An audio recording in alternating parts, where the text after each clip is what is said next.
Good day and welcome back to another DBZ Dokkan Metal video. In this video, we're going to be taking a look at, well, basically, to cut a long story short, the super attacks and Elder Kais that you can farm during the course of the current campaign as we tie over for Tanabata.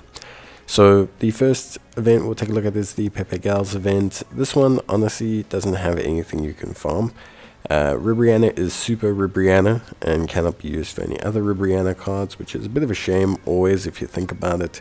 And Kokunsa and Rosie you cannot use. Remember, you can't use named cards for units that, for example, are in giant form, etc. So very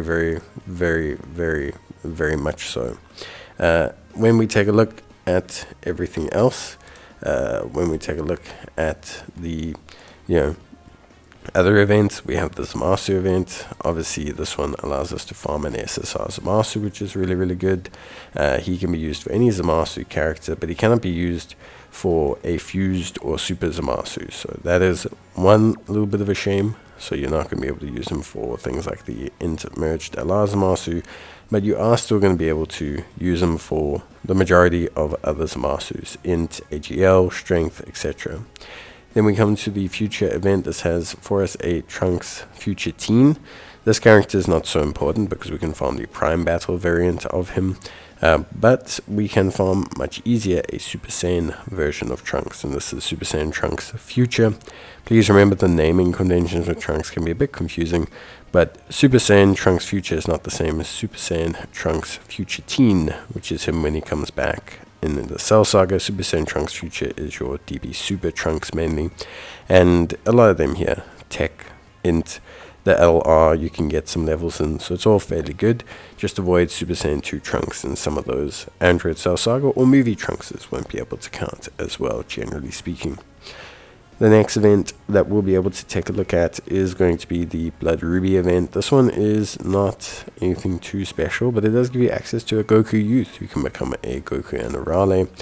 The good thing about this event is that it also drops the currency, but we'll talk about all that a little bit later on.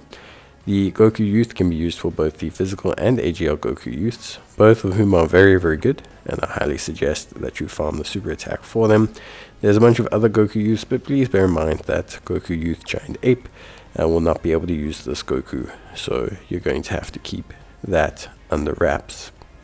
Other than that, you're pretty much good to go. Next, we move on to the next event. This one has with it an Android 17 and an Android 18. This is always really good. Android 17s and 18s are one of the best units to use for super attack farming because there's so many different Android 17s and 18s.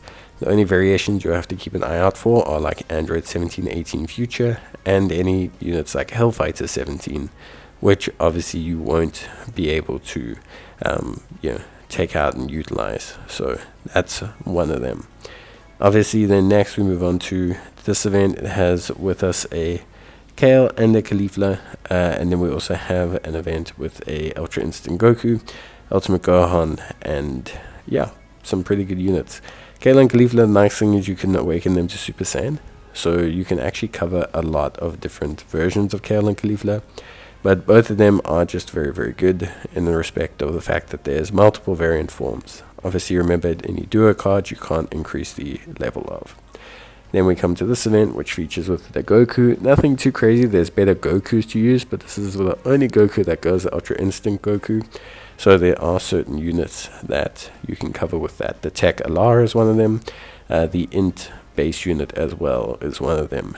Then, in terms of the Ultimate Gohan, there's plenty Ultimate Gohans. One of the more common forms of Gohan. From the Int Super Easy Aid Ultimate Gohan to the Physical Ultimate Gohan to the AGL Ultimate Gohan. There are a lot of Ultimate Gohans that players can fairly easily utilize. So that's something that's also very nice. Super duper helpful. So I highly suggest players take a look at that. Alright, so pretty good coverage from those events so far. In terms of characters, I think definitely there's good incentive there. And then we also have the Kaba. So Kaba, pretty much any version of Kaba, but there's two summonable ones, both Super Saiyan, both are covered by the free-to-play unit as well. So that is always something that's really, really good and really, really helpful. So again, all really solid stuff. And that's not the only way that you can farm super attacks. There's also the Bomber event with the Bomber Youth. That's useful for the Strength LR. And then we have 3 currencies to focus on. We have the special currency from the Universal Survival Saga event. We have the Blood Rubies from the Goku Youth event. And then we have the Proof of Masteries currency, which you should be done with, but I'm just bringing up again for the final time. So basically, you're going to farm these currencies from their respectable events. And then you can go to the barber shop and you can exchange them for Kai's Proof of Masteries for both Elder and Dozing. And then you can also do the